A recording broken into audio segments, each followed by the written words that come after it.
Welcome back to all of you to this afternoon session of the first day of the summer seminar on research integrity. We have now, before the coffee break, two speakers and three presentations, so we make it slightly more complex. One of the speakers is Tamarinde, the other one is Joeri Tijdink. First, Tamarinde will tell you about pre-registration. That topic was raised already this morning by Marianne Bakker, but she will make it more practical and also dwell on data analysis plan and publishing of data. Then the second half hour after a Q&A, so please type again your questions in the Q&A box during the presentation. That's more easy for us, and then we can make an assortment for the discussion afterwards. And then Joeri takes over on making a publication plan, which we believe to be important, but how can you do it? And does it really help to solve or even prevent disputes among alleged authors? And then Tamarinde comes back again and she will share a lot of stuff from her PhD thesis she defended last year in Amsterdam, and that is on superb supervision, mentoring, role modeling, all the things that we have been discussing this morning already as being really important drivers of the behavior we'd like to see in investigators. Before I give them the floor, I'd like to introduce them both briefly, and they will interact with each other during the presentations as well, so you better know who is who. Tamarinde, as I said already, defended her PhD thesis in Amsterdam on research climate, and she studied Amsterdam as well, the two universities and the two university medical centers. Now she moved on to Berlin, not only to learn German, but also to do research in the Quest Center, which is focusing on research and research on research integrity as well, mainly biomedical, but not exclusively. And Tamarinde also spent some time, although it was digital already during the Corona thing, in the Center of Open Science, that also was alluded to by Marianne Bakker this morning, and there she developed the pre-registration forms and rhythms for qualitative research. Joeri is an assistant professor in the philosophy department and also in the law, ethics and humanities, medical humanities department of the Amsterdam University Medical Center. He is doing research on research integrity. He did his PhD thesis a number of years ago on that as well. He's also interested in mental health in academia, research culture. He was one of the supervisors of Tamarinde as well as such.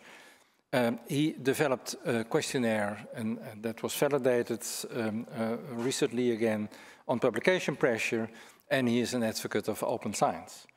And you should not forget that he is a psychiatrist as well. Joeri wrote a book called Scholar on the Sofa. He puts us under psychoanalysis, and we can learn quite a lot of it. The English version of that book is imminent next year, I believe. And he is one of the leading work package leaders of that Vrije project I alluded to this morning during the opening presentation. So now, without further ado, I give the floor to Tamarinde to enlighten us on how and how not to pre-register. The floor is yours. Thank you very much.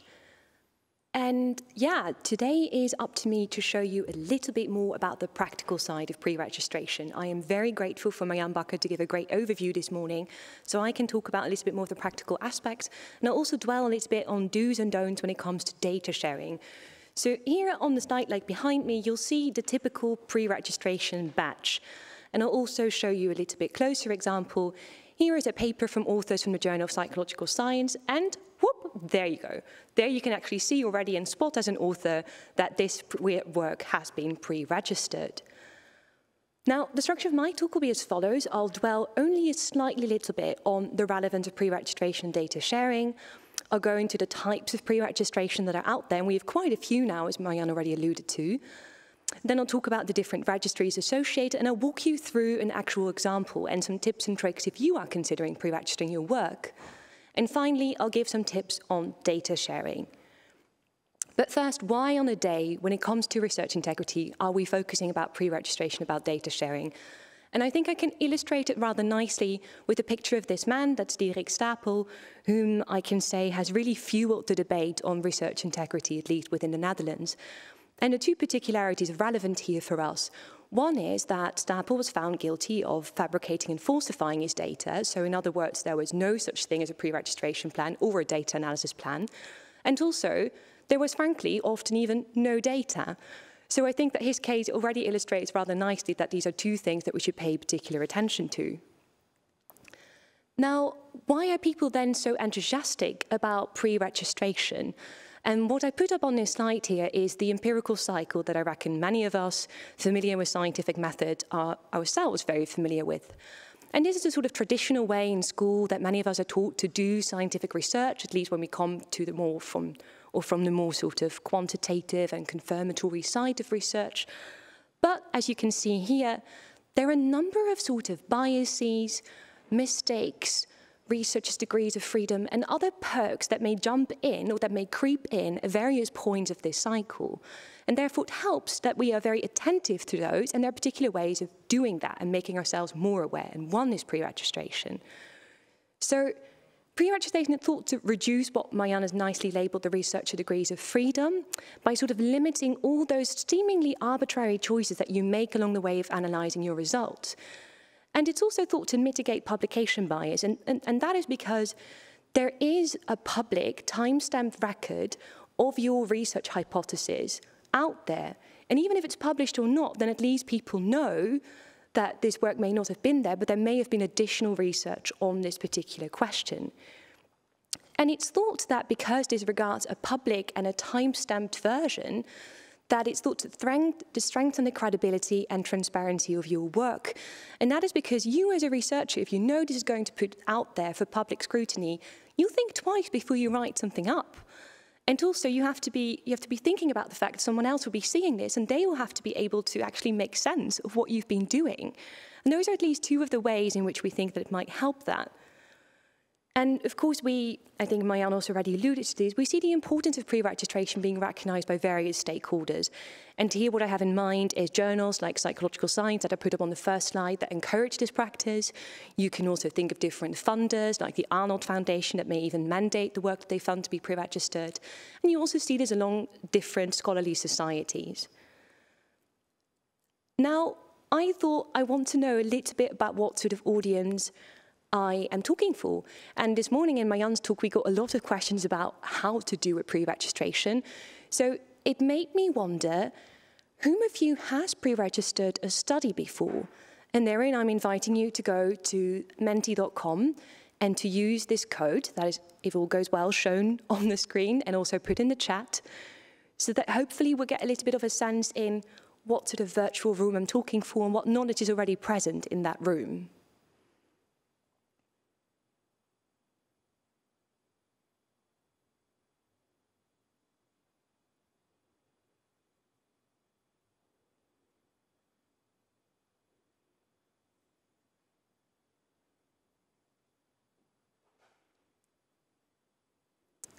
And we can already see some results coming in.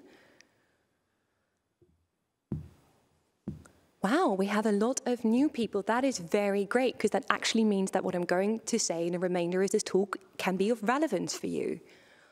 But I'm also seeing some more and more pre-registration experts already entering the game.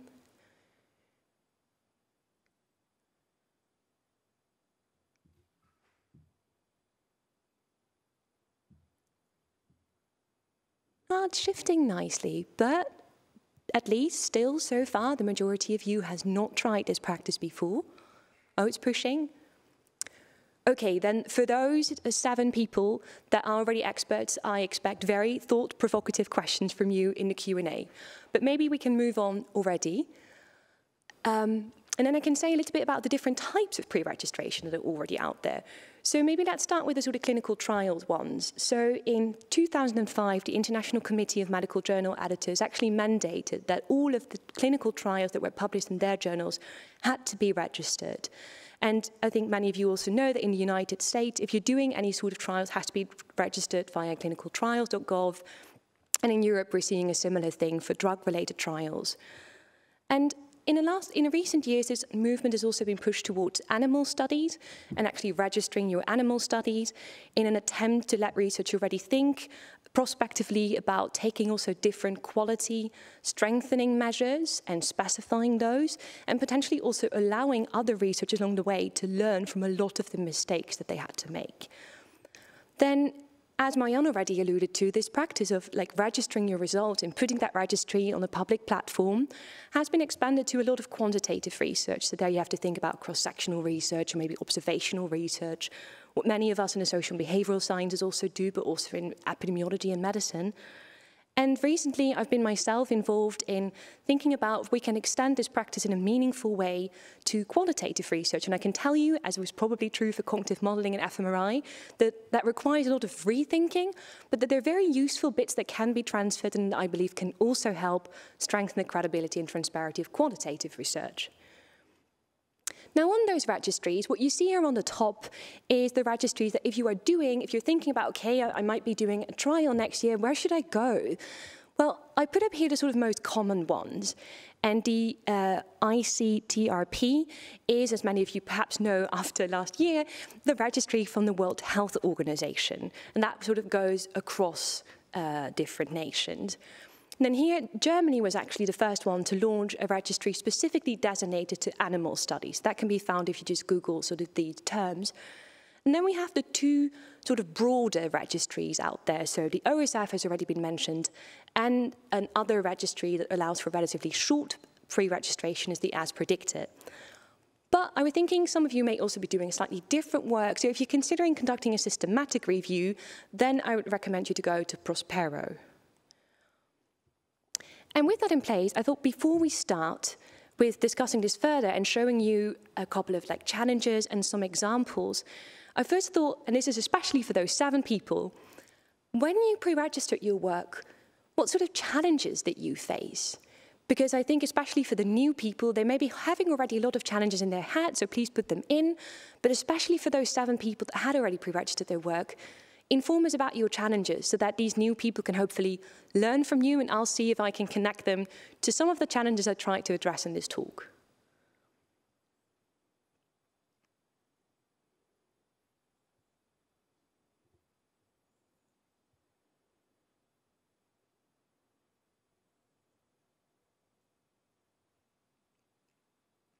And this time you might notice that you're just free, if all goes well, that you're free to type in a word so you can phrase your own challenge. But I'm hoping that we'll also see some common challenges appear.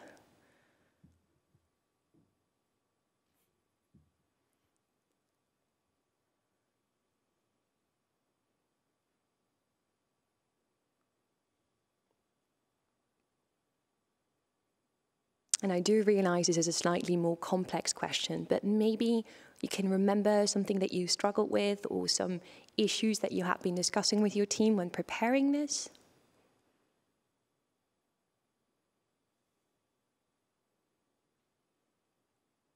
A lot of work. There we go. These are the practical challenges, but they need to be on there. Unspecified theory. That's also related to this morning, actually, what Marianne was talking about. Planning errors, how to work in front of project. I wonder what COVID delays means here, but we might talk about it in the Q&A. Error of judgment. Anxious to miss things. I think those are least familiar to me personally.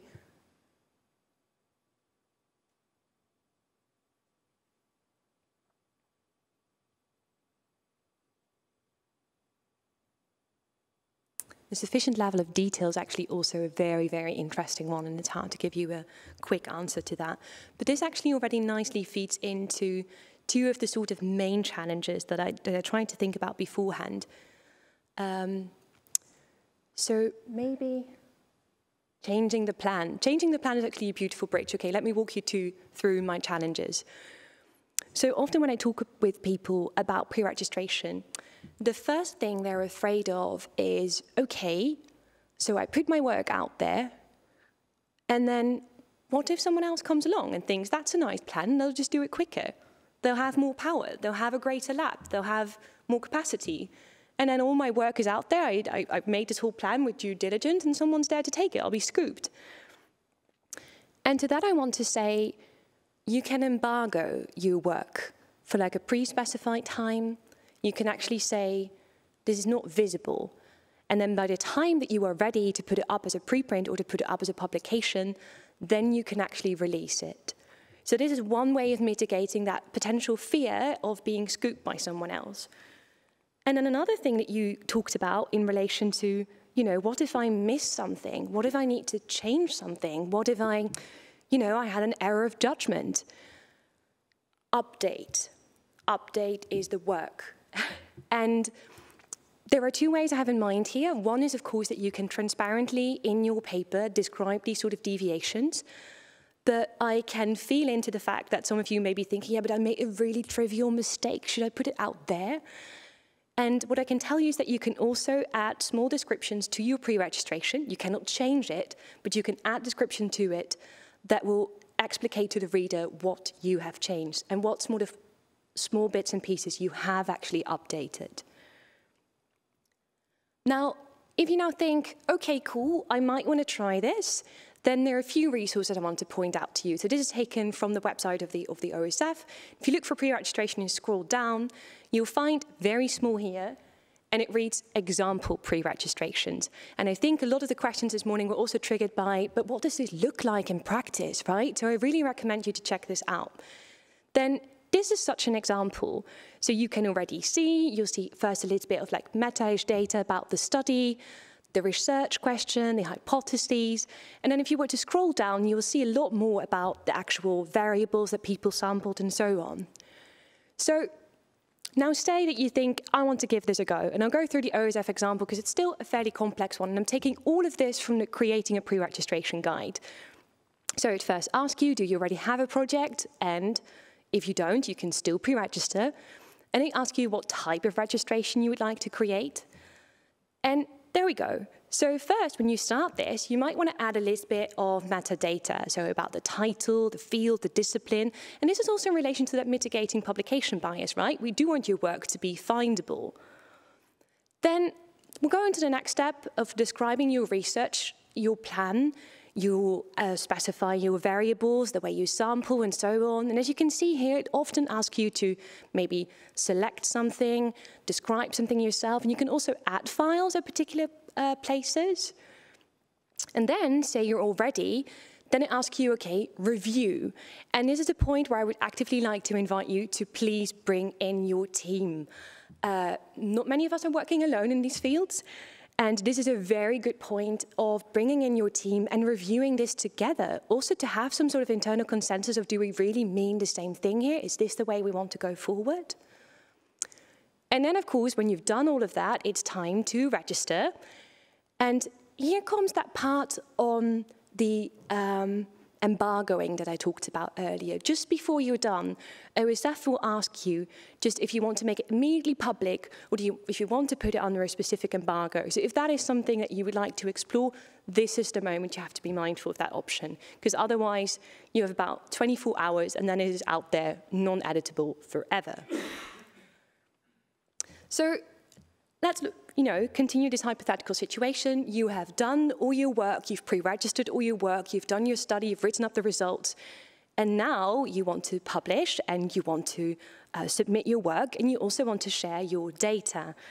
And I thought instead of lecturing you very traditionally about the importance of doing that, I'll share about 5 things that I personally struggled with and nearly made mistakes with when it comes to good research data management and sharing your data.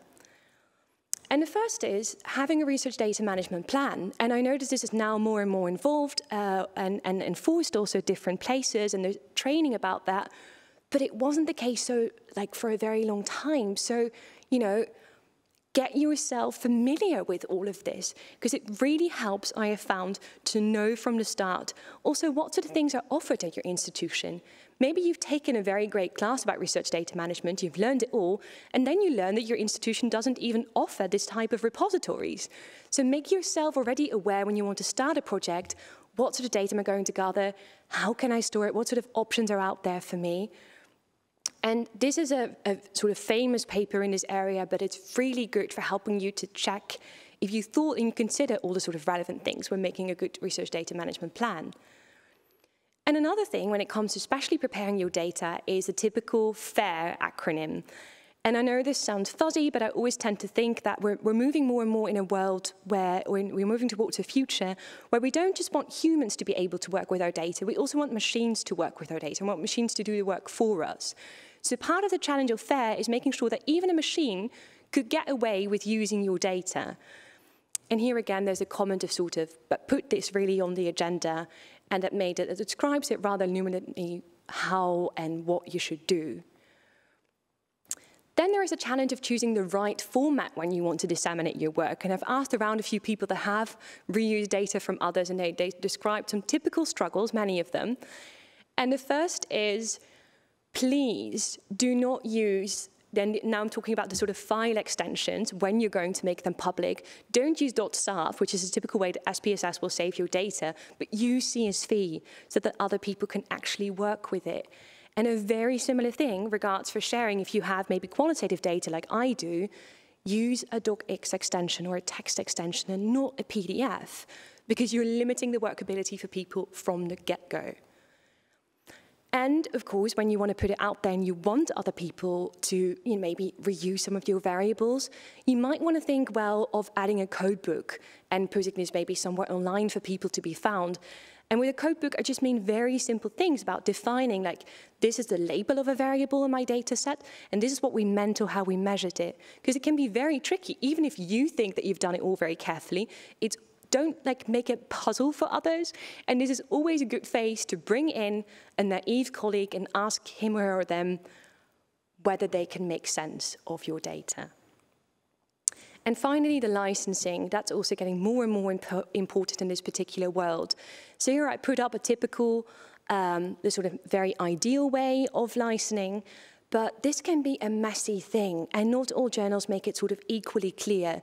So I wanted to end on referring all of you, the NWO, I think, has recently produced this guide into different types of licenses, but it's really helpful to familiarize yourself with that, because you might even find out that your supervisor doesn't know.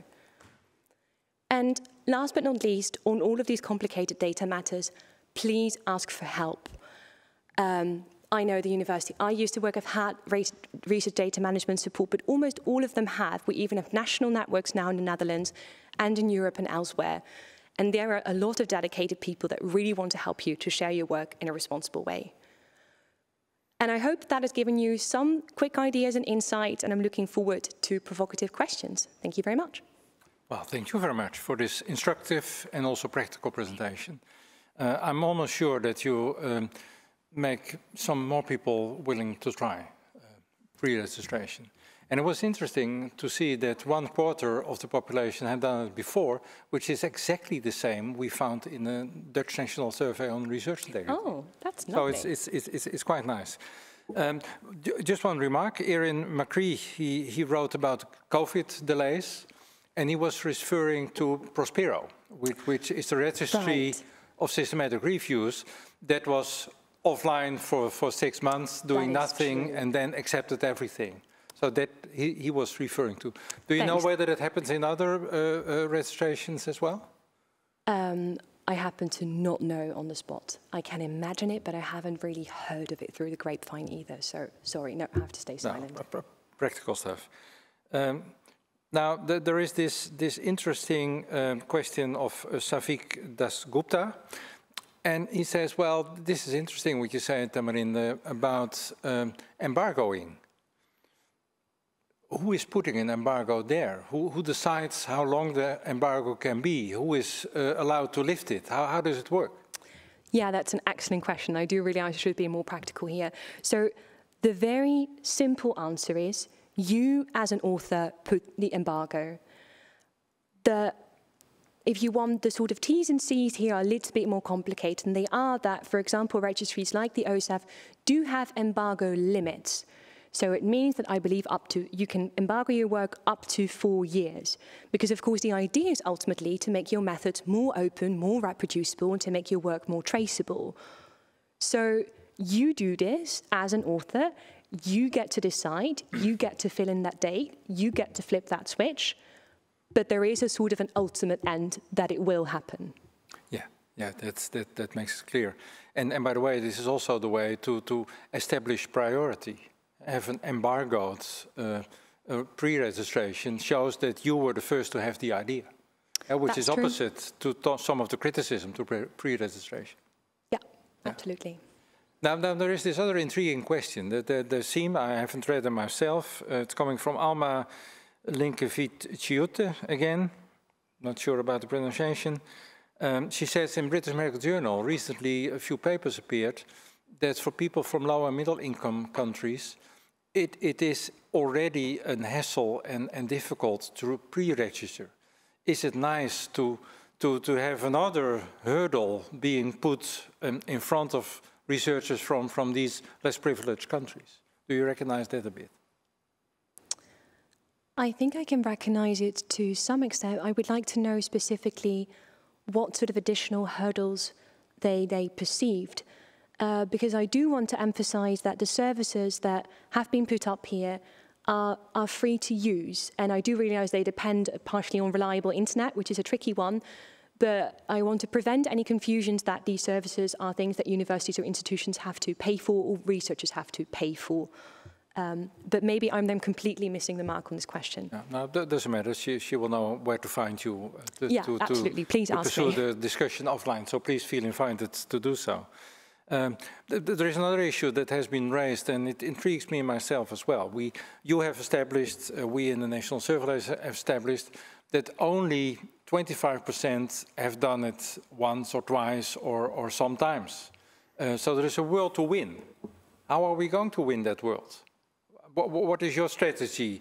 Nudging, making it more mandatory, more interesting talks like you did today, or what is the way to move the world towards pre-registration of hypothesis testing research? I think we're already seeing it change in the new generation of early career researchers, where the rate of acceptance is a lot higher. And I don't have the data on this, but I suspect also the people within your national survey that that PhD candidates were presumably overrepresented in that approximately 1/4 of people that did pre-register their work. So I feel like to some extent there is already there's a new tide coming in. But if we still want to change some of the old matters, I'm inclined to say that we just need phenomenally good examples. We need people to indeed speak up about this, but we also need to do, maybe now that we feel in relation to the talk we had before by Daniel Lakens, maybe with these sort of matters, let's tackle the questions that really matter. Let's take on those sort of hard questions.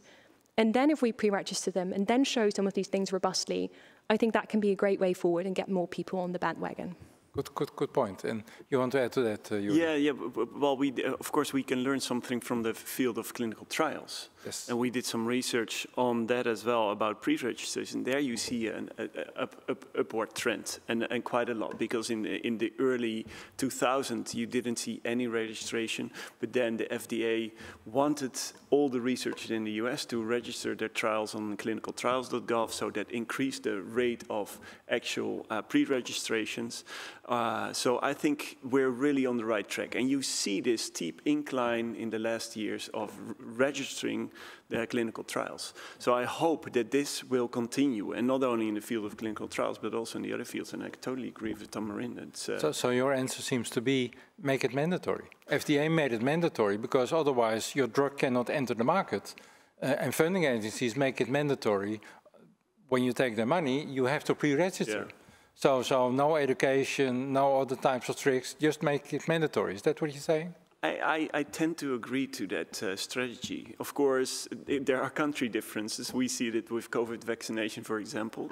But in the US, it works. It works to a certain extent. Of course, not 100%, but it works. And maybe one final question to Tamarinde. Why bother about pre-registration? Why not go the whole way and do a registered report?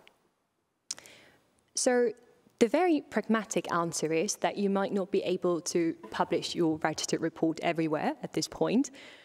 And yeah, to some extent, it is a step further. And I think we're seeing more and more acceptance of this other model. maybe I can say that if you're novel to this practice, try a pre-registration first. And let me end on that to hopefully get a lot of people on board with the feeling that they don't have to work a lot more. Yeah, I like that answer. It's a kind of grow model. It will grow over time. Great. Thank you very much again. Tamarinde, you will be back with us later today. Now we move on to Joeri. Joeri will present, and I've been introducing him already, about making a publication plan that might prevent and might help to solve issues between people who think they are allowed and should be an author. Joeri, the floor is yours. This is a highly relevant topic again. Yeah, and also a highly emotional topic, I would say, because to be honest, authorships are a dear subject of mine to talk about, because this is what makes researchers tick. It motivates researchers, and it is one of the key, I would call it the currency, how academia works. And there's a lot of things and a lot of things that are involved in responsible authorship or ethical authorship. So that's why I'm very happy to talk about it today, about how we can solve these authorship disputes, because it is common, and I will zoom into the data on that as well. And then how can we prevent them? At least how can we try to prevent them by making a publication plan, which is also one of the things that we have included in the course that Tamarinde is going to talk about, the Superb Supervision course. And this is one of the things that we learn supervisors how to make it and how to use it in their daily practice. So that's what we're going to talk about today. So we're going to talk about being an author. We're going to talk about my experience as a researcher. It's a little bit small, so I have trouble. I'm getting old, so that's really a thing. So the next point is the authorship dance or the authorship battle. We're going briefly go into. We're going to talk about what is exactly credit and when credit is due. We are going into the journal criteria for authorship, and we're also going to zoom into the credit criteria for authorship. What are they exactly? And then we talk about the incidences of authorship disputes. We talk about measures, how we can prevent them, and we're going to talk about measures how we can deal with those disputes. And finally, we will talk about how we can work with a publication plan.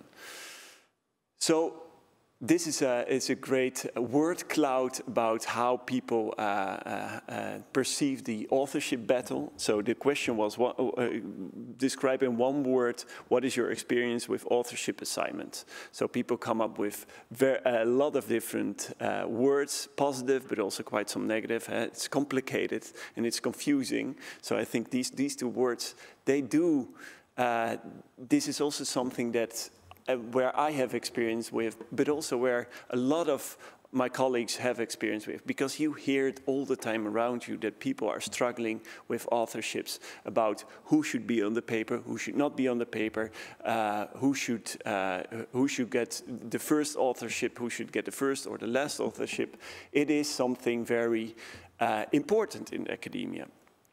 And I always use this figure, not only to describe or show you the road for how you come to a publication, but it also shows us, and now I use it in a different way, that the guys in the doctor's coat, those are your co-authors, and here you have 4 on the paper, but oftentimes, you also have a lot of other authors that are on the authors list that may not have contributed that much as the guys in the white jacket. And why this? I want to show you this is that there is a lot of. It's so difficult to really determine what are the real contributions of authors to a specific paper. Why is it so important then? I think most of you know, but I will briefly go into all the details about authorships. It is of course, it's the most important way to show your academic work to the world. As you all know, research is a very long endeavor with a lot of different steps, but this is the end product. This is what you can show to the rest of the world. And luckily, we now also have pre-registration, which you can show to the world, which are findable, and a lot of other things, but this is the end product. And this is where most of the time, where you're most proud of. And of course, it plays a pivotal role in the assessment criteria.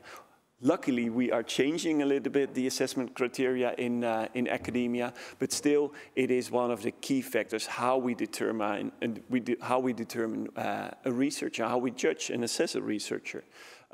So therefore, authorships are extremely important if you want to pursue a career in science. And of course, credit where credit is due. This is something extremely important because we always feel that if we have contributed to something, that we want to be part of the research and that we want to get credited, because how else would you, if you want to work, you want to visualize what you have done, and a publication is the core element of all the research that you've done and that you have been involved in. So credit where credit is due is important. It is, as I said, the main currency to reward academic credits. Of course, it is also a political, there's a political element in authorships. There are a lot of differences both in academic disciplinary fields with different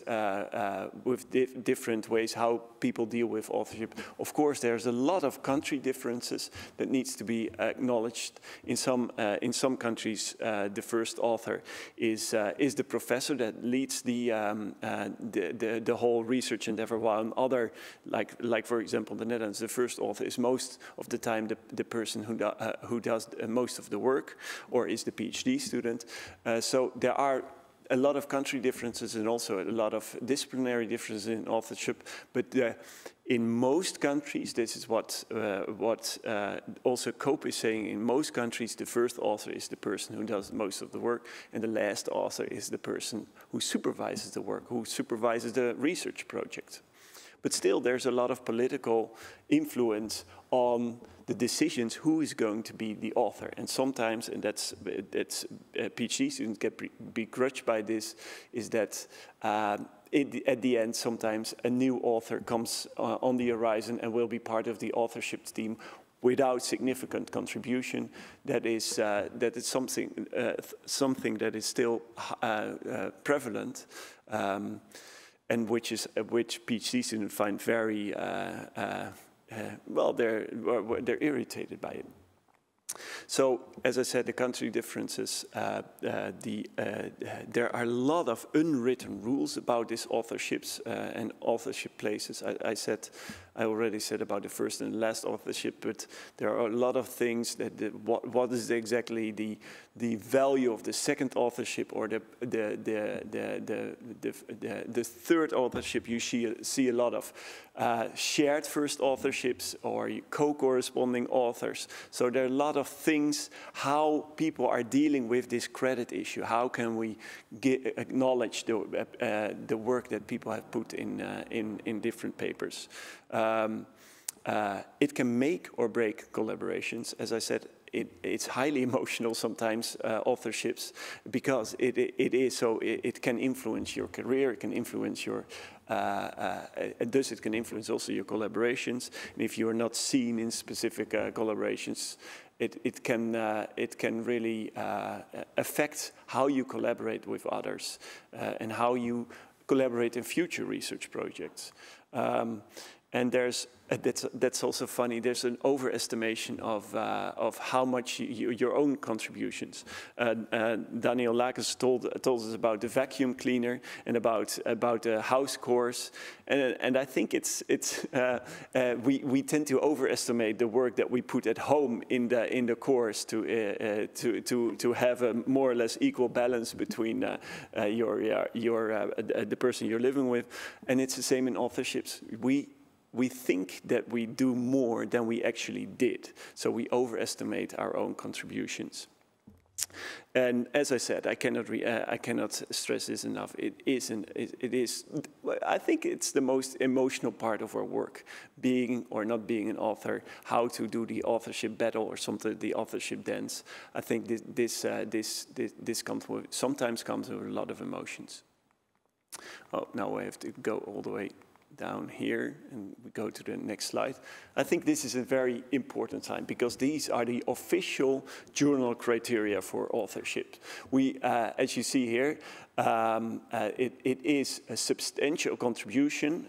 So there's 4 factors, and I would like to stress 2 different things. One is substantial contributions, and the word substantial, which is something that you really can debate, because what is a substantial contribution? Some people think that a substantial contribution is that you have attended a meeting where the research was discussed, and that was a substantial contribution. And some people think that only a substantial contribution is that you actually were available, that you supervised, that you were involved in all the steps in the research. And other people consider that a substantial contribution.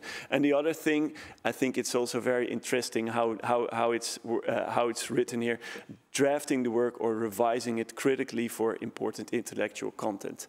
Some people consider reviewing it critically for important intellectual content. Some people really consider that you have to go all the way and zoom into the nitty-gritty of the paper, while others consider a critical review that they have changed their affiliation because they were not spelled right. So this is something, and that's why I'm highlighting this, the ICMGA criteria are really very debatable. So, and the third and the fourth point is the final approval, of course, and the agreement to be accountable. Those are the 4 criteria. So these criteria are debatable. So that's why the Harvard University and the Wellcome Trust decided, well, we need to have better authorship statements, because it's not good. And those criteria, they work. They are officially how we deal with that, but it's not really workable in practice. So so they came up with new criteria about the design of the research. And because of time issues, here you see an overview of all the important points that you see that can be rewarded and can be acknowledged in the research process. So it goes from the initial start of about hypothesis testing all the way to the final approval of the research. And I think this is a next step, apart from those ICMG criteria, is that this really helps authors to help authors to decide who did what exactly, and that you can see from the outside perspective. If you publish these criteria, that you can see what were the actual contributions to a specific paper. Of course, this is not mandatory. This is for some journals, they really use it. Elsevier, for example, is trying to really implement these criteria. But I think this is a better way to really acknowledge what people did in the research process. So the question then is, what can we do to improve this highly debatable structure of authorship? And I think that one of the key things is that we can, that if you discuss prospectively the expectations for authors, I think that could really help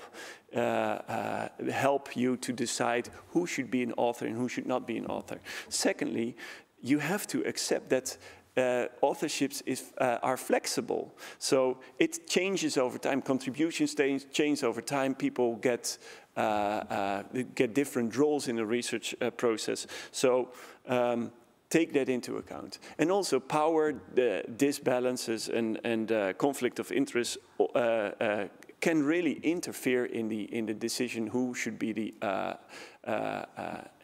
author of a paper, and it can derail, as you have to acknowledge, in questionable research practices, because a gift or a ghost authorship or honorary authorship is something that is prevalent, pretty prevalent to be honest, and it is. We consider that also a questionable research practice, and it is extremely common. So let's go to the Mentimeter. Here you see the website, and we have 2 questions for you. So I'll give you the time to fill in go to the website and fill in this code and to answer the question about authorships, about disputes. Oh, there you go. Did you have an authorship dispute? Well, there you go. Yes, this is already something that is. I will already zoom into the. This is something that the literature says. How it is, how common it is, and here you see that almost 3/4 of the participants have been in an authorship dispute. Yes, so that's why it's highly prevalent, and thus it is important to talk about it and to talk, because one of the things that are extremely important is that we should talk about these disputes, that authorship is so delicate that we have to talk about it with our supervisors, that we have a plan, in this case the publication plan, how we deal with it. We go directly to the next Mentimeter. Or I have to ask the people from above. Well, we're sitting here, but the people from above will do the technique. So, well, this is on a 1 to 5 Likert scale. How do you feel about this dispute? Of course, on the left, I'm very happy, and on the right, is very dissatisfied, if I see it correctly. Yeah, bad. Yeah, so it is, there you, again, although the numbers are small, people feel bad about their disputes. And I can imagine, because sometimes it feels not fair, it feels that people are not acknowledged properly. So I can imagine that people feel it this way. And it is, a dispute is quite common. So let's go to the next slide. So it is between 35 and 65% of the researchers have been involved in disagreement. So that's quite common, and it's almost 8% of the retractions that are due to authorship disputes. Also quite common there. And the third thing is that in research integrity offices, we see it very often that there are disputes on it. I would like to go directly now to the publication plan, because we're running out of time, and I think how we should solve them. COPE has several ideas about it, how we can improve it, and we say that a publication plan can really help. So let's directly go to the publication plan here. This is an example of, coincidentally, a publication plan that I supervised and that my colleagues were also involved in. And this is what we do. So beforehand, we start with outlining what are the papers that we are going to describe, and some preliminary titles on it. And that we make a plan, we make a timeline when we are going to publish this, when we're going to write it. And we also ask all the potential authors whether they want to be involved as an author. We do this beforehand. So we ask everyone openly, hey, these are all the papers that we're going to write. You are the whole research team. Let us know if you want to be involved as an author, and then we can work together. So beforehand, we already know who wants to take up the task of being an author, being involved in the writing, being involved in revising the articles.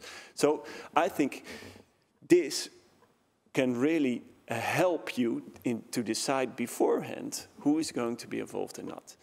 And the second thing is you have to be flexible in this because, as I said earlier, things change. I mean, collaboration change. People start having new appointments, are shifting to other research projects. So I think it's very important that that you are flexible in this, and that it might change, or that you add an author because someone is an expert in his field, and you ask him to be involved in writing certain parts, or being involved in the methods of a specific research or in the analysis.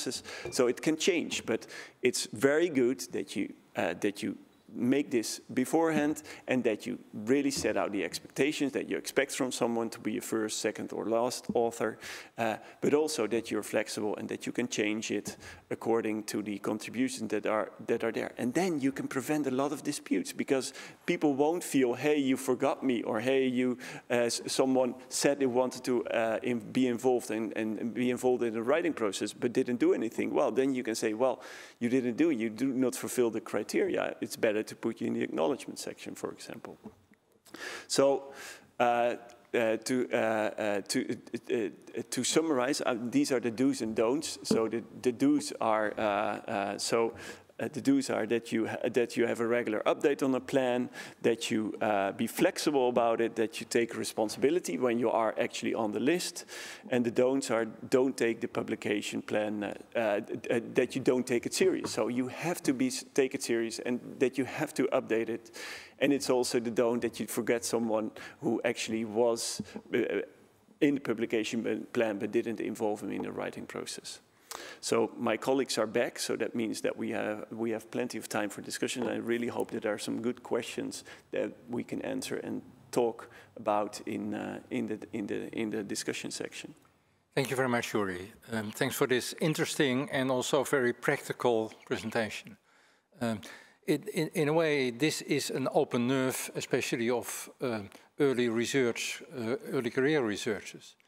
I've been teaching, like you have been, many courses for research on research integrity, and people always start complaining about all the tricks they were engaged with in reality, and it hit them from an unexpected error. So maybe such a plan might work. The question is, you're a psychiatrist, of course. Does personality have something to do with it? Do different personality types engage in a different way in these tricky negotiations, do you believe? Well, yeah, it is. I think a good supervision comes here around the corner as well, because I really think that you should give a good example by really practicing what you preach, and practicing the fact that you work with publication plans, and that you know what the expectations are. But that's not your question. Your question is indirectly well, I read it this way. What about narcissistic leaders who wants to take all the credit, for example? Or what about the lifters? You and I know them. Yeah, we know them. And or what about the lifters that are just sitting there once or twice in a meeting, and then they say that they want to be part of the publication team, or want to have an authorship? It definitely plays a role, and it also, and that's why such a publication plan can really help. Because if you have this expectation, you have something on paper, which you have with a publication plan, that it can prevent that people start being part of an author. At least you have evidence that that was not the pre-assumption that someone should be involved, and that at least helps PhD students to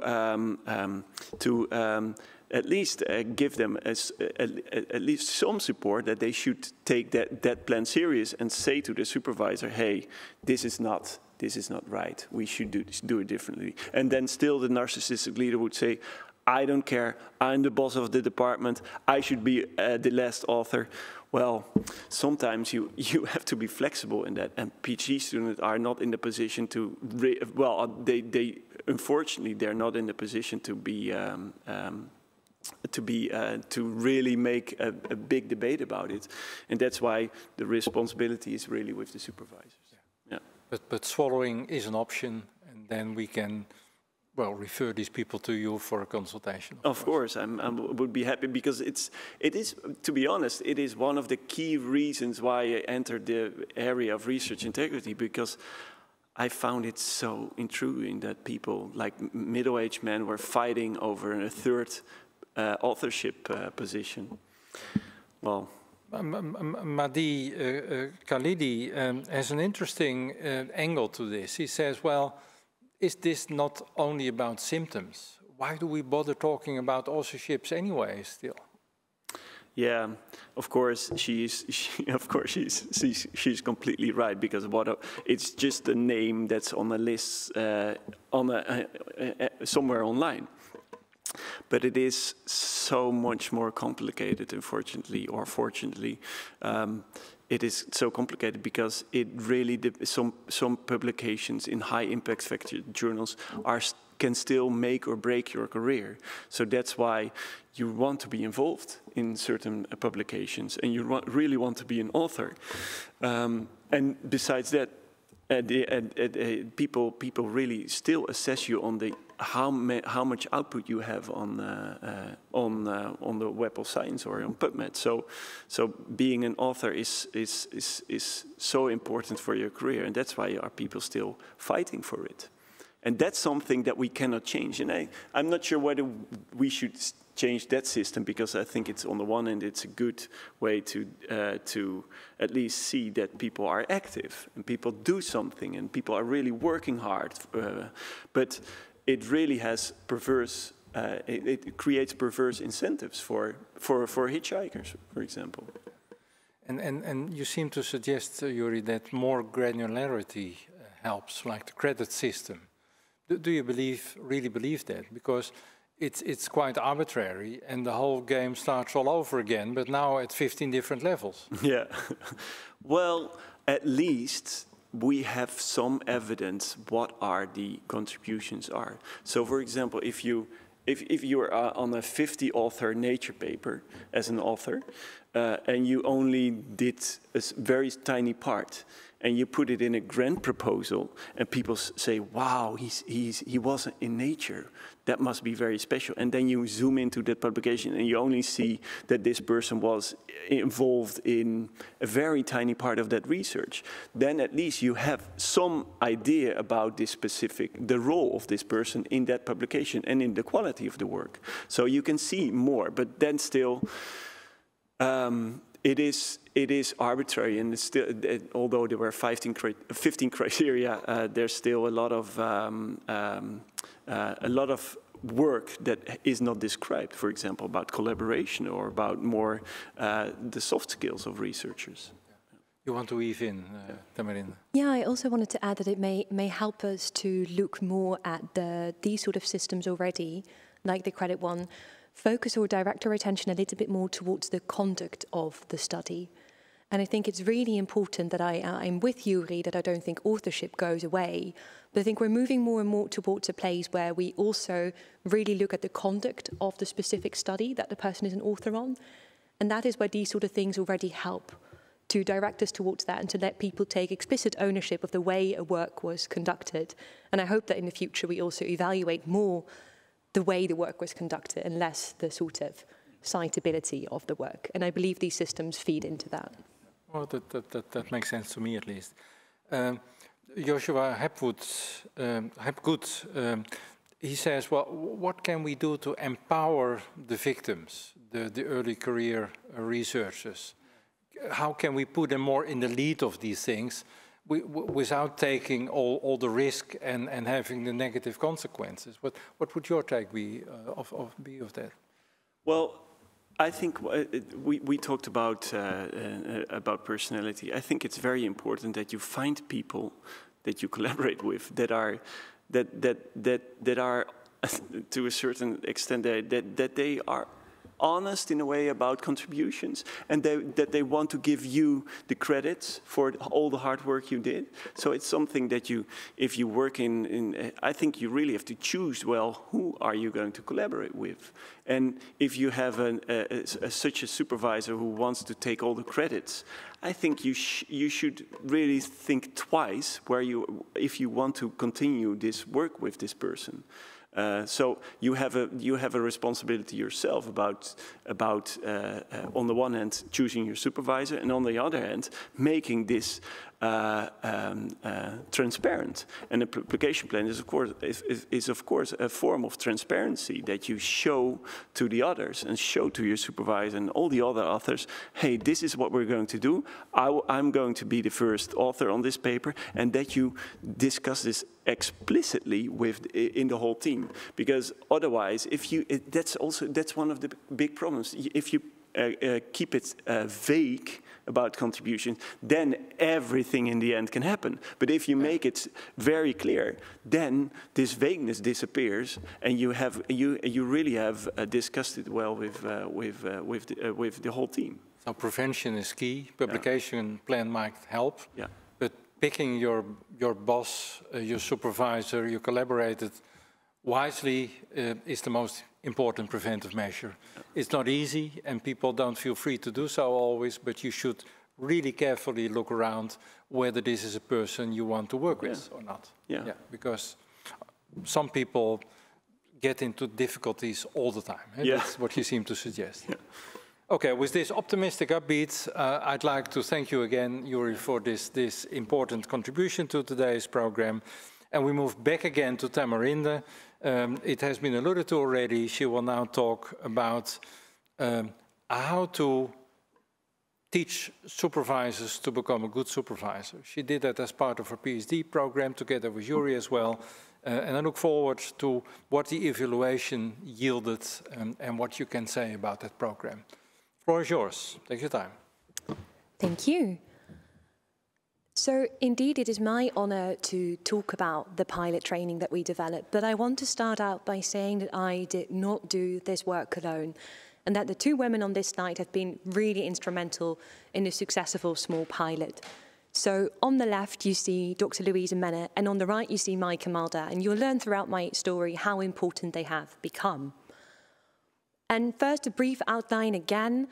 I'll dwell a little bit on the relationship between supervision and research integrity. And I'm aware it's already been alluded to, but I want us to talk specifics. I'll say a bit about how we developed the particular training and how my PhD project has played a role in the development of that training, how we evaluated this small pilot training, what sort of methodology we used and what we didn't do. And I'll also say, or give you a sneak preview of our results that we also garner in different ways. And hopefully that should give us plenty of time for discussion, Q&A, and give me the option to talk a little bit about the current implementation of this training program. Now, why talk about supervision in the context of research integrity? And why talk about wanting to train supervisors to become better supervisors? But maybe first, let's get some definitions out of the way. So, Bird already in 2001 made a distinction between the supervisor or the advisor, she said, on the one hand, and the mentor on the other hand. And the supervisor or the advisor is often a more formal role that's assigned to a researcher, and it's their responsibility to get the PhD candidate over that sort of hurdle of obtaining their doctorate. Whereas the mentor, also how the word originally arose, is much more a person that's supposed to care for the PhD candidate and care about their professional development and give advice. And in the Netherlands, it is the case that PhD students often get assigned something that we call a day-to-day supervisor. So that person is not a full professor, but they're the first point of contact for the PhD students. And our focus of the training is on those supervisors, and if you will, a little bit on how they can become good mentors. Now, the relation between supervision and research integrity goes at least in two directions. So one is that particular styles of supervising may actually increase the chances of the PhD candidates engaging in research misbehavior.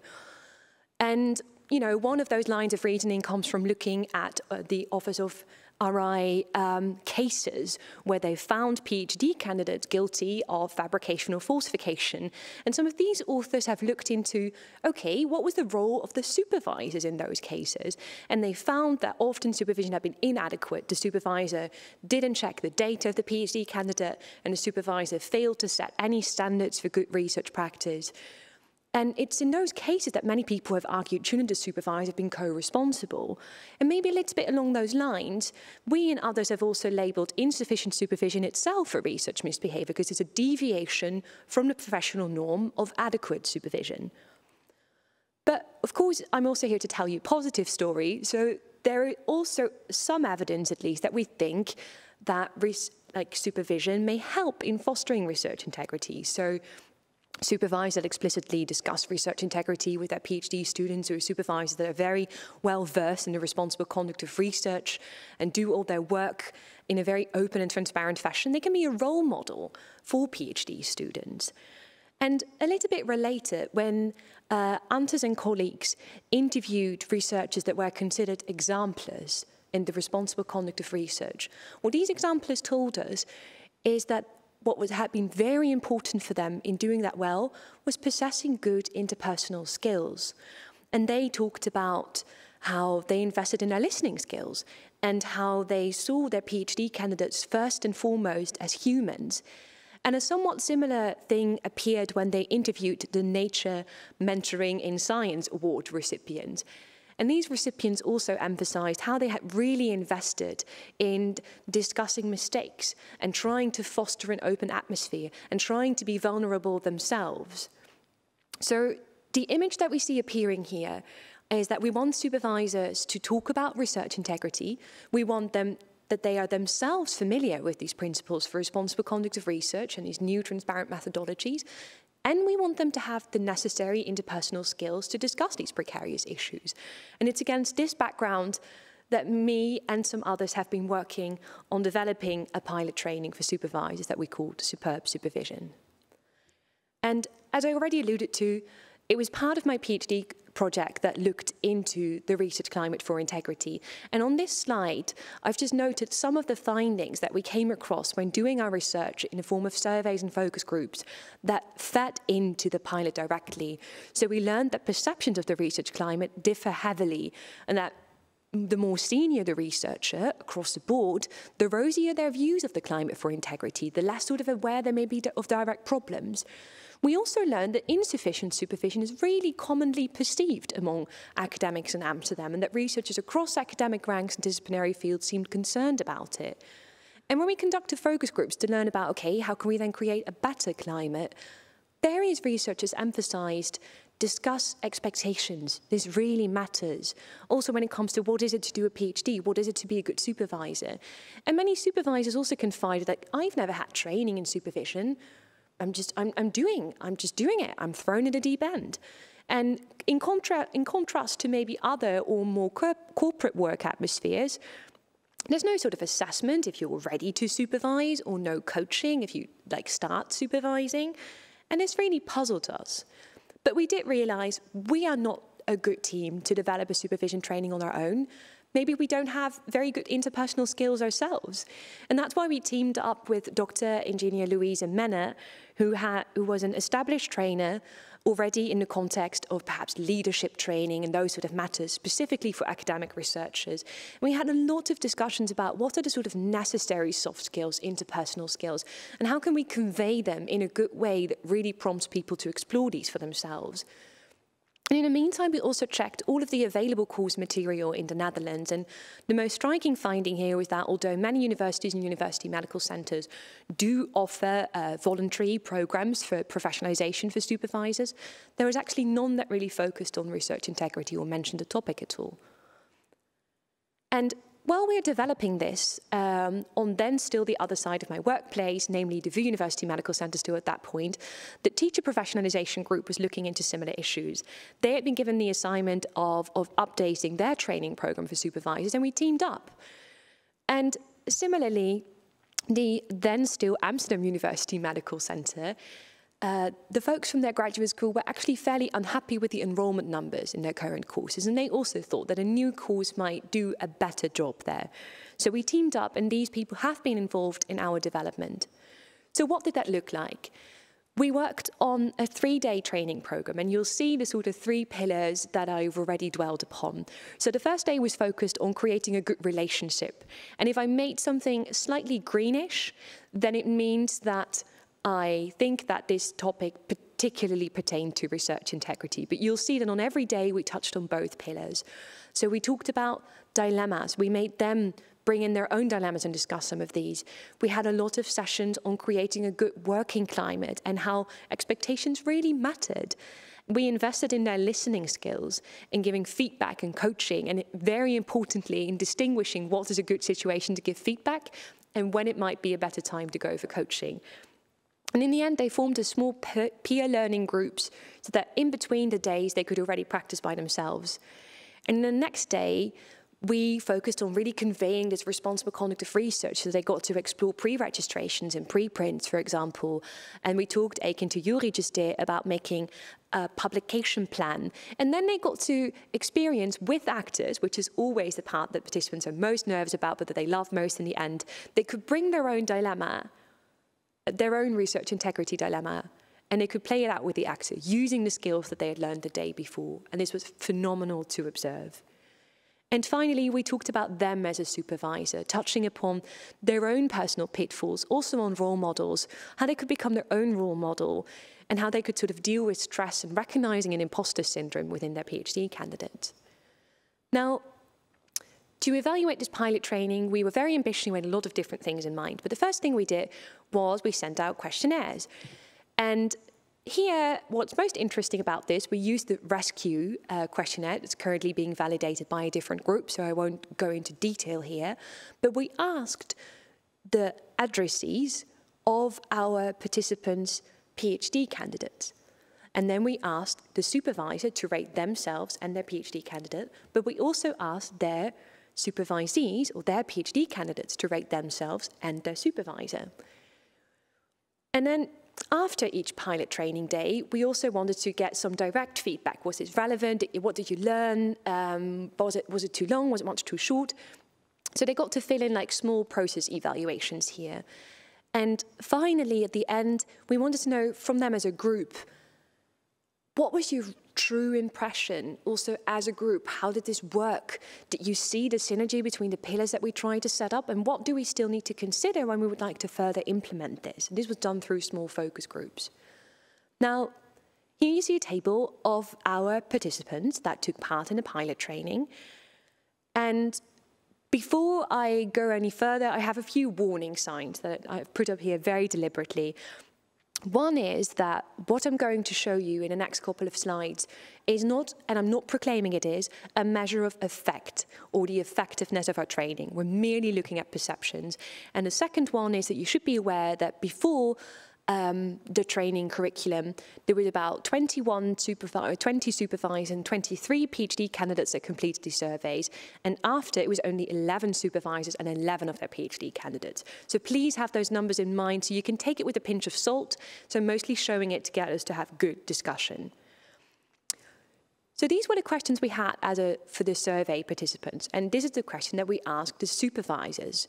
We asked them to rate to what extent they agreed with this, that they acted as a mentor, an advisor, and a voice of reason for their PhD candidate. And this is what they indicated before. Again, this is rated on a scale from 1 to 5, very familiar to all of you, and 5 being totally agree. And you can see here, you see their results after. But maybe a little bit more interestingly for you and me, what did the PhD candidates say? So we also asked them, you know, does your supervisor act as a mentor, an advisor, a voice of reason? And again, they were already fairly positive, perhaps a little bit more positive, but it's hard to see true differences here, and I want to keep on stating that. Then another very important interpersonal skill that we focused on was the providing feedback in a clear way. And here we see before that people were perhaps not so sure about this, and afterwards they at least seemed to be a little bit more certain when it came to their self-perception that they did this in a structured and clear manner. And this is echoed to some extent by what their PhD candidates seem to report. Then we also wanted to know to what extent they were already applying some of these practices for good research or for responsible research. So we wanted to know, okay, are they stimulating their PhD candidates to pre-register their work? And some did, a little bit more did after. And again, you see a similar sort of pattern among the PhD candidates. And the final thing we asked was about preprints. And I know there's a lot already said about preprints also this morning, but you have to keep in mind that we did this work in 2019. So it was still a little bit more of a thing then, whether you were an early adopter. And again, we see something of a little bit of a growth happening here, also on the side of what the PhD candidates seems to perceive in the way in which they were encouraged to apply these practices for responsible research themselves. Now, I already mentioned that we also asked people after each day what they found, what their impressions were. And here I'm showing two numbers, which is namely, what was their impression overall on a scale from 1 to 10, and then 10 being it was phenomenal, and 0 or 1, sorry, being that it was terrible, and to what extent it fulfilled their expectations. But something much more important that we did, also for the implementation of the work and because we wanted to give feedback to the AMC and the VUMC, was that we asked researchers for something that we call testimonials. And here I put on one of the testimonials that we got. And it was these sort of stories that really persuaded the now Amsterdam University medical centers to add our pilot training to their curriculum. So this person talks about how they explored propositions on the topic of research integrity, how they practice situations, how she learned here about giving the best examples, her own pitfalls. And as I already alluded to, she talks about the meeting with actors and how these actors were really confrontative, how escape was not possible, but also how everyone showed improvements within that single session. And she said that the importance of good mentoring is highlighted from different angles, and she encourages everyone to take our training. Now, the focus group results are actually a nice nuance to some of these very, very positive things that I put on the next slide. So we first inquired with people, okay, but what's your impression now overall? And they said it was eye-opening, it was intense, and it was great to also learn from my peers. And I guess the sort of eye-opening was more about what sort of different techniques are out there, what sort of practices are out there, how particular things that they may do in their behavior, how they may influence their PhD candidate. But I was personally curious to know a little bit more about what would that intensity part then be. And actually what people said is that the intensity also pertained not just to the amount of stuff that we crammed in a day, but to the type of learning that people engaged in. So it was much more also emotional learning that they had to go through. And one of the candidates phrased it as follows, and he says that I don't get asked about these questions, these kind of emotional questions as well. And he recalls an incident in the first morning they had to do, remember, they had to do the listening exercise, the real listening. And he said those sort of exercises, I never did that before, that was pretty intense. And that's why it was draining, but I also learned a lot. And he talks about how he will start supervising soon and how he's very happy to have these sort of tools so that he knows what to do when he starts. He feels more prepared. And then we were, of course, interested in, okay, we tried to make this synergy, right, between research integrity, responsible conduct of research, these interpersonal skills. Did it all match up? Did people feel that it was connected, that they see the synergy? And the overall feeling of the group was, yes, absolutely, you can even keep it more focused. And I think that's a lesson for all of us, that we can even draw those connections stronger, that they're not separate facets, but that they're really, really deeply intertwined and connected. But a lot of participants did emphasize that they could see that the interpersonal skills that they learned about giving feedback and coaching and listening and setting expectations can help prevent some of the challenging situations. But there was one participant that actually also saw it the other way around, how doing research responsibly can help prevent emotional problems. And he put it in this way. And he said that he thinks that by combining these sort of open science practices and the good people skills, you basically alleviate on the one side the shit that you have to deal with, and you become better at the shit you have to deal with on the other side. And I always quite like this quote. And finally, of course, when we started this program, and it was already alluded to in a discussion before, we we were playing with the idea of mandating it a little bit. And I think you have to forgive us for that. But when you develop something, you become a real believer and you think everyone should do this. But our focus group participants had a more nuanced views. And they would say, make it recommended, but don't mandate it. And some of them played with the idea of nudging. So they said, you know, maybe there could be an emphasis by the department head, or maybe if you want to make promotion, then following this course should become a prerequisite.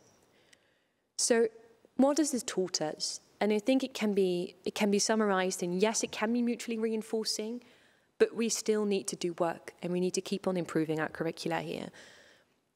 And the other thing it personally learned me is that perhaps making a supervision training like this mandatory indeed is not the way forward. And I know that there are other countries or other universities out there. I know of, I think, Copenhagen and Leuven that have recently made research integrity training also compulsory for their PhD supervisors. But I think it depends a lot on what the goal of the training is here.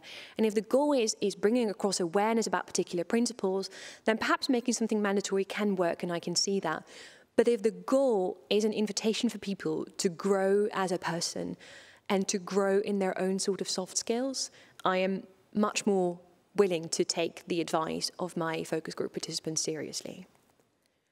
Now, before we round off, there are a few things, of course, that should be said, because I have primarily focused on the relationship between the supervisor and the supervisee, but that doesn't stand in isolation. So there are indications that particular research climates may bring about particular ways of supervising. So yes, people can go to your brilliant course, but they still land home in the real world. And this is something we have to be mindful of. And another thing, and I've cheekily put here, it takes a village, is that a lot of the things I talked about rely on this sort of model of there is the supervisor and the PhD candidate. And this is in many contemporary contexts, that's actually not true. There's much more of a group mentoring already going on, and this is something that Roberts et al. Have also worked with and explored, where it's different people within a research team that are in some way responsible for the supervision or that will be role models in particular kinds for a PhD candidate. And before we round off, I should reiterate, I did not present you any measures of effect.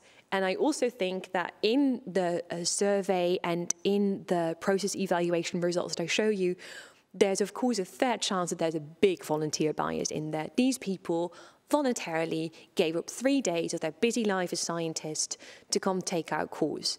So it's somewhat expected that they'll have a little bit more positive view already towards this. And there's something I would like us to think about as a group, because I have focused on perceptions, but it's my gut feeling that if we're looking into potential effectiveness of this training, we would also want to think about evaluating not just perceptions, but also behaviors. And something that we have been talking about in our group is, wouldn't it be fantastic to do longitudinal work and to then maybe compare a cohort of PhD students whose supervisors had followed our training and contrast them with sort of, in a case control-like design, with supervisors or PhD candidates that had supervisors that did not do any additional training in this matter. But it's also a question to you, the audience. What would really persuade you that training programs like this were effective in making supervisors more responsible supervisors? And I'm really curious to learn from you. Thank you very much. And before we close off, one more thing that I'll leave it on, because we're very, very proud, is these are the current implementation numbers. At the Amsterdam University Medical Center, there are 2 types of our training offered. There's a little bit more than 80 supervisors that took it already. The University of Amsterdam, we're almost at 50. And just this year, we started at the Twente University with a new pilot, and it makes us incredibly proud. And I'm hoping that that's going to help to prevent more situations like this. Thank you. Well, thank you very much. Thank you for raising this really important topic of supervision, superb supervision. This morning we already started by saying that supervision might be a very important driver of behavior of researchers, for the good and for the bad. And your course, of course, was aimed at improving the good behavior and decreasing the bad behavior. And it was really interesting to see you doing this course and taking this initiative together with the other people. It's not that common that a PhD student is teaching supervisors how to supervise. You taught Joeri and me also a nice lesson along the way. That was quite engaging. It's really nice that you did this course. Some people asked, what did these supervisors find most difficult in the task as supervisor? Did you get a feeling of that? What is, you know what is most difficult for a PhD student, but what is most difficult for a supervisor? Did you get a flavor from your experience there? There are two particular examples that come to mind instantly. One is the struggle of learning that not everyone is like you. And that it was a struggle that many supervisors expressed, that they came with, whether they were aware of it or not, they came with particular expectations of what a good PhD candidate is like, namely themselves, in many, many cases. And then they had to work with people that are tremendously different, that may have very different priorities, very different working styles. And that has been a huge challenge for many of them. And another thing I think they found really difficult, and this pertains more maybe to the topic of research integrity, was especially when we talked about things like making a publication plan, that they also realized we don't work in isolation. I may be the day-to-day supervisor, I'm the assistant professor, but there's still a full professor looking over my shoulder. And maybe this person has very different ideas. And how do I mitigate the situation with my co-authors, even if all I want to do is advocate on behalf of my PhD candidate? And the interesting part is that even here, some of the participants said that the interpersonal skills you taught me for better working or better handling communications with my PhD candidate have also helped me to better handle communication with my own boss and my colleagues, which I think is a nice note. These bosses are almost human. It's really interesting. Suzanne van der Vastenhorst, there's an interesting question as well for you. She's working in Rotterdam University, like you know, and she says, well, in our place, we have separate courses. One for the interpersonal skills, the soft skills, you label them, and another one for supervisors, how to promote research integrity in your pupils. Why merge? Why not separate? And her question is literally, should we merge as well, and why? I'm going to say straight up, that might be a great investment. Let's just merge them all together. And I think the reason is because as I've tried to show, you know, both from the literature and the work by Anders et al. And Kleins et al., but also from our own experience, is that the two can mutually reinforce one another. That having good interpersonal skills can be really helpful when it comes to discussing these precarious debates about authorship, or it can be really helpful in creating an atmosphere where your PhD candidate dares to question you and dares to maybe admit that he or she or they made a mistake. And if you don't have that sort of atmosphere of psychological safety, then a lot of learning may be lost, but also a lot of mistakes will remain uncovered. Yeah. Or they will remain forever a secret because people just felt like, but if I bring this up, my boss will be angry. And I think many more PhD students still think this. If I tell that I made a mistake, if I tell that I didn't think this is going to work, or if I challenge my supervisor, I don't think this is the right methodology, or I want to go the extra mile in Preregister, they'll be angry with me. And if that is the situation, then they're in severe need of interpersonal training in science. Yeah. Yeah, it's a really strong point. So they reinforce each other in a good way. You need one skill to utilize the other and the other way around. Yeah, that makes a lot of sense. There are more interesting issues. Did the course deal with handling the system of science as well, in the sense of it entailing perverse incentives? For instance, rewarding authorships, rewarding citations, rewarding getting a lot of grants. You talked about this PhD supervisor being the sandwich between the boss and the pupil, but there is also the system of science, and this PhD supervisor wants a career of its own, like the PhD students want.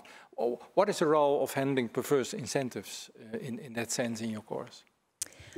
Well, it played a role in different ways. So I think it was a particularly prevalent topic when we talked about stress and when we talked about imposter syndrome, but we also talked about stress within these PhD supervisors' lives and within how do you make sure that you sort of raise your PhD candidate in a way responsibly, but you also don't want to shield them from all that sort of system of science that is out there.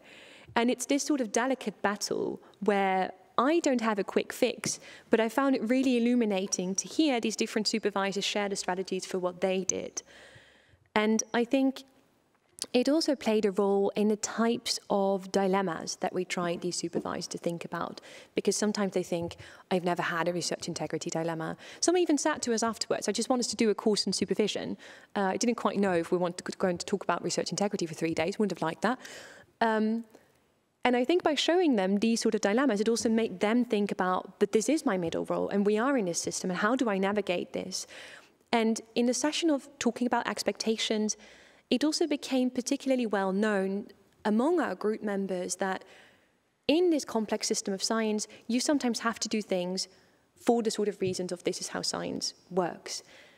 And something that I found really illuminating there was how it became very evident, but talk about this with your PhD candidate, take them along, tell them we might have to add this author now, because I'm trying to secure a particular fund with this person, and hopefully that fund can also help you in a way. But take them along in this, so that even if you have to make the choice, or even if you feel pushed by the sort of perverse incentives, that you took them along in that reasoning process. And I really think that that degree of openness, which again requires a particular psychological safety, also that you feel free as a supervisor to share these sort of things, is really, really helpful here. And again, it shows how these interpersonal skills may help there. You want to respond to this one as well, Joeri? Yeah, an additional point to raise there is that what the supervisors also do, they learn from each other. So they are together in this group, but they also organize intervision sessions, and they continue with the intervision sessions. And that is really help them to see, hey, how do the other supervisors do it, and what can I learn from them to improve those skills. So I think that's an additional point that's really helpful also to navigate these difficult issues. Yeah. Yeah. Do you know, Tamarinde, just a short question in between, what happened to these intervision groups? Do some still exist? I at least know of 2 to still exist, yes. I'm not super familiar with the novel ones that we started, but I know a few are still existing. And even if it's not the entire peer group, then it's still a few people that meet every now and then. And maybe it's nice to then add that what they had to do in these peer groups was bring their own dilemma and then getting feedback from the group, because the group, of course, had also all learned about all these different skills. And I must say that when we saw the sort of feedback forms, that this was actually something people quite appreciated. Yeah. And again, I still know that one or two are still going on. Yeah, but still, it's a proof of principle in a way. Eh? That's the idea. You're going to like this one. Sauvik Dasgupta, he turns upside down your question, how should we investigate efficacy? He already believes it is effective. You have been convincing. But he says, what is effective if you now convince all the other universities to adopt this course and start working in that direction? And he's wondering, how can you do that? What would be a good strategy to engage other universities, maybe to make PhD students demand that their supervisor takes the course or something like that? Do you have any ideas on that? It's more or less a marketing talk already, so go on. That is a very challenging one. And I think, you know, to some extent, we're seeing a shift already happening. And I think that by mentioning that there are already 3 institutions in the Netherlands that like this program, and the fact that we've also been invited to give these sort of courses abroad shows the increasing interest. And I don't know, if we're talking rebellious already, why don't all the PhD students strike as a collective and just demand that they only go back to work if their supervisors actually also invest in themselves? Yeah, that's a quite radical one, but it might work. It might indeed work. And that's another point. Maya is raising that. You say, well, this is nice. You need to set aside 3 days. It's optional. It's not mandatory. Are you not afraid that only the people who need it less go to your course? And you are against making it mandatory, if I understood you correctly. Maybe you should be more stricter and make it mandatory. Yeah, it's a good point. And I actually remember that when we raised this issue in the focus groups, the majority of people was against making it mandatory. But there was one person that maybe touches on Maya's point that said, do you know how many hours you supervise people? Do you know how much hassle you go through?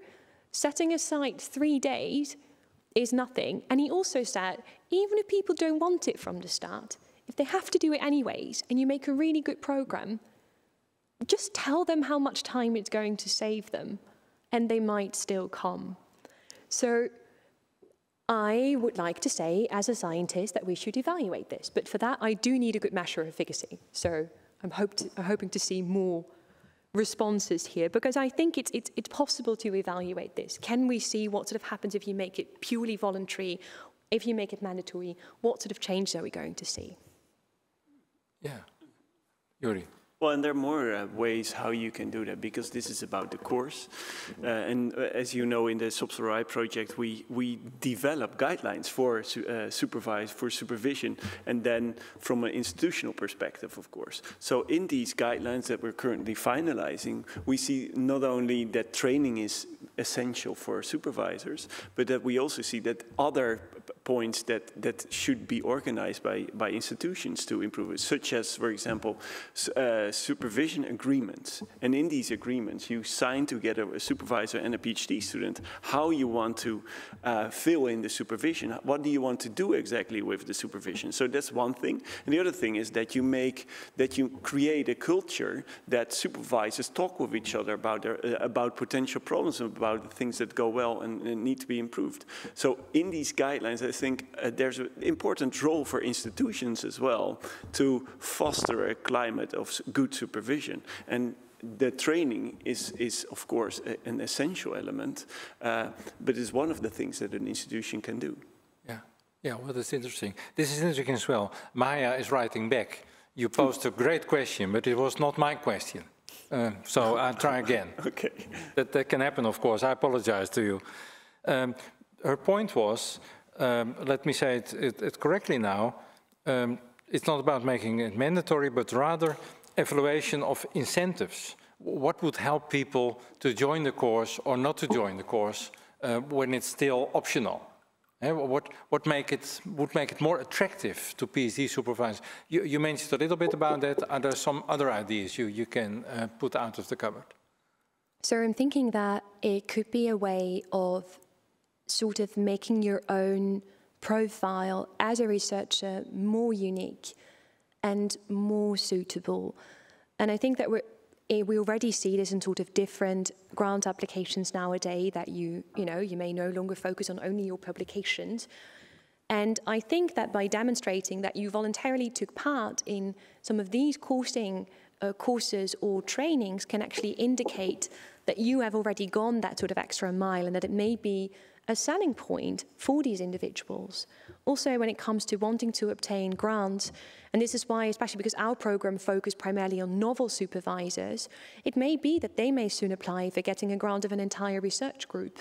How fantastic is it that you can indicate that you've already taken this topic seriously, you've considered it seriously, you've taken this course and you can demonstrate it.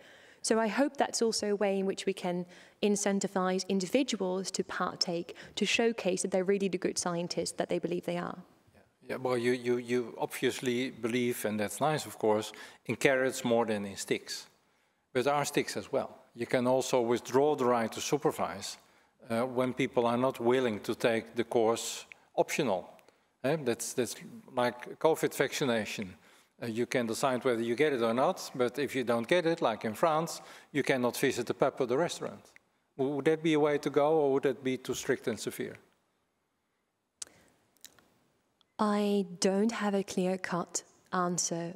What I'm going to say is that I don't really know if you can beat interpersonal skills in with a stick.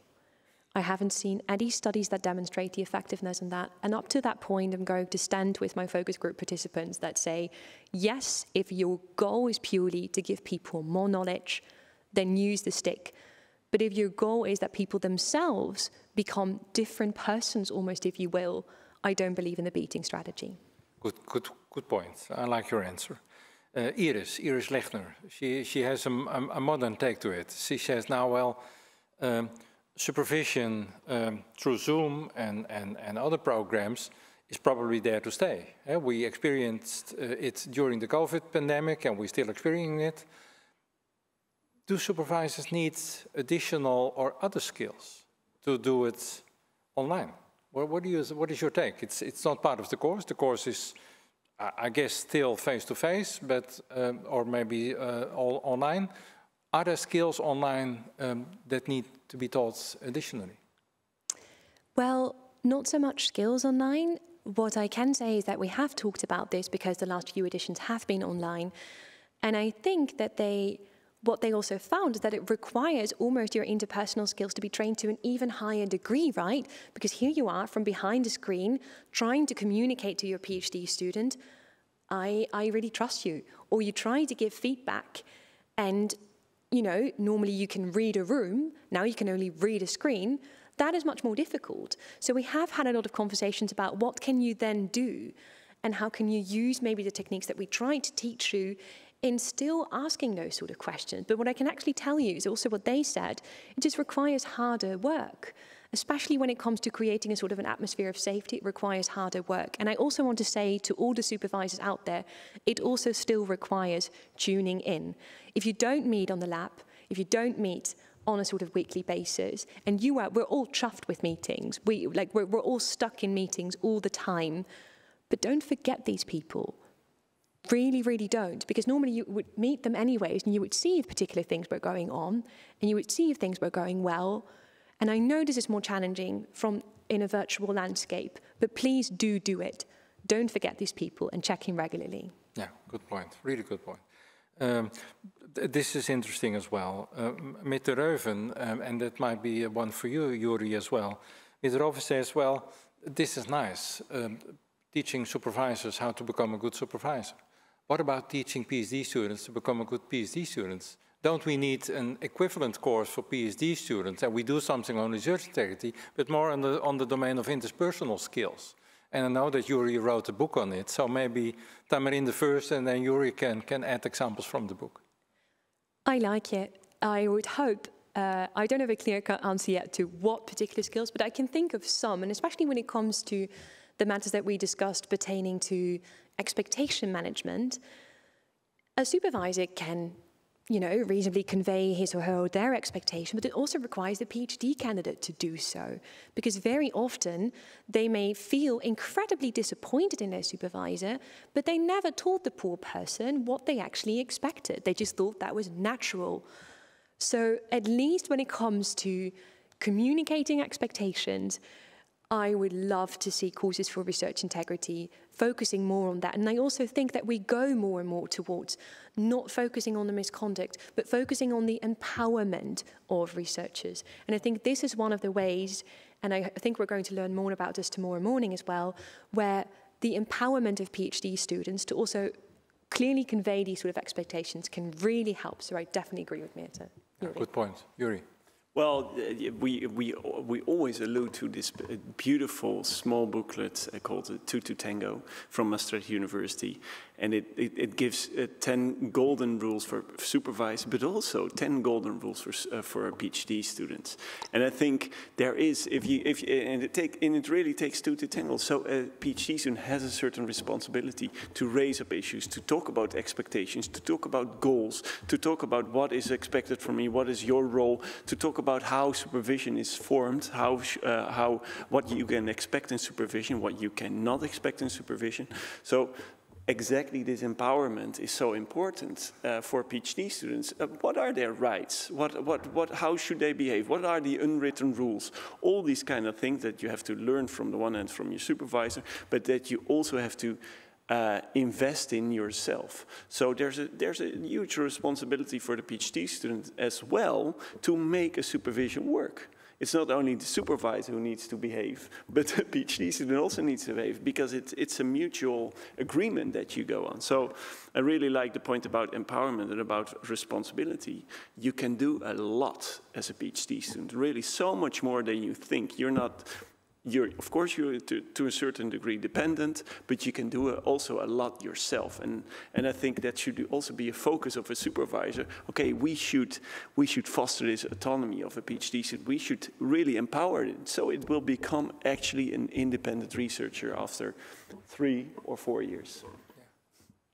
Yeah, that's great. That's great. And it reminds me of something that one of my mentors told me. When you are supervising a PhD student, you need to steer with one hand on your back. Yeah. And when you're a department head, you have to steer with 2 hands behind your back. So you need to empower other people to do the work. That is important. And we are social beings. You already alluded to it, Tamarinde, that these intervention groups flourish because there is interaction between people struggling with the same issues. Isn't that the case for PhD students as well? To me, it's more or less almost criminal to have one PhD somewhere in splendid isolation. You need a bunch of them. And when you have enough, you can hold back as supervisor because these people help each other. Yes, I believe so, although I also wouldn't want to mandate a practice like this because it would prevent the starting of potentially brilliant research groups. I'm just trying to be provocative, but you pick it up. Yeah, I do believe that the sort of peer learning that can happen there can be really, really empowering. And what I also know from what these supervisors told us in these peer learning groups is that it can be also quite refreshing to learn that other people struggle with the same things that you struggle with. And I just think that points to a sort of larger issue in science that maybe this is an invitation also to talk a little bit more about these sort of struggles. That in a world where, you know, maybe all supervision seems to go well and all people seem to only publish perfect papers and you cannot replicate matters, can we have a little bit more of an open discussion about the struggles that we face here? Yeah. We've come to an end of an interesting discussion and 3 interesting papers. I'd like to thank you again, both of you. Please stay on. There is not that much public in the audience, so it's nice to have the 2 of you here, but there are many there out. We move on to the next speaker, and that is, we don't move on to the next speaker. We have a coffee break. We've deserved a coffee break. That's great. Quarter of an hour, we start again at 4 o'clock. See you back then.